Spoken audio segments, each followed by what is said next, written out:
All right, Colin here with Tech Out. Here we go again on another eBay possible scam attempt or dishonest buyer. So I sold the OnePlus 11 here a couple weeks ago. Buyers had it for about 2 weeks tomorrow. Everything went well so far. He messaged me when he got it. I did message him and tell him, hey, I forgot to include one of the cases in the listing. He did say he wanted it. So I went ahead and purchased a brand new one from Amazon and had it sent directly to him. So he got a brand new case as well as the 2 additional screen protectors that came with it. So he actually got a little bit more out of that, and it arrived the same day the phone did, so he wasn't out of that for any time after the phone got there. He then messaged me. One of those same screen protectors was already pre-installed on the phone that I put on. And it's one of the plastic screen protectors, if you're familiar with these, where you put it down on the screen and the middle tab peels off so you can kind of stick it down and align it.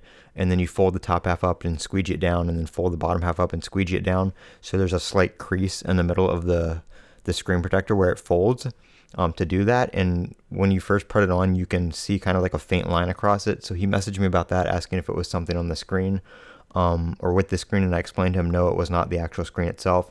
That's just how those screen protectors go on, and kind of once the adhesive, gets set in there, it will dissipate over time. My Samsung ones on my phones, like the S23 Ultra and the Fold 4, they go on the same way and they do the exact same thing. You can kind of see those lines on there where that middle strip comes off, and after about a week, they're completely gone and you can't see them. And I had just put that screen protector on before I sent it, so I told him that. He seemed to be okay with that and was thankful for explaining it. And then today he messaged me with this whole long list of stuff, such as Discord messages not coming up and channels not loading. And then he had to clear the app data. Spotify was crashing. YouTube videos were buffering. And messages sometimes would not send. He said that those problems went away after a couple days.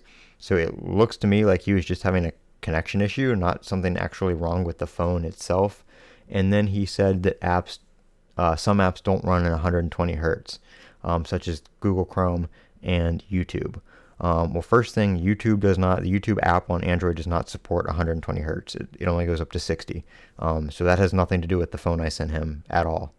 And because of all those reasons, he wants to return the phone for a refund because it feels faulty. Now, on my listings, I don't offer returns. Obviously, eBay requires you to accept a return for an item that is defective or not as described, which this buyer looks like he's trying to skirt around that by claiming that it feels faulty, when everything he listed is completely on him and his Wi-Fi and looks like to be connection. And he even said that those issues went away. So clearly the phone is not defective. He also told me that he, once he got the phone, he tried it out for a couple days and he said everything was fine. So clearly it got there in good condition. And then Chrome and YouTube, like I said, Chrome does support 120 hertz, I believe. But that depends on what you're doing. I know the OnePlus 11, obviously it's up to 120 hertz, so that doesn't mean everything is going to run at 120 hertz. It will go down to save power. If you're on a website with a lot of static images, it's not going to run at 120 hertz constantly.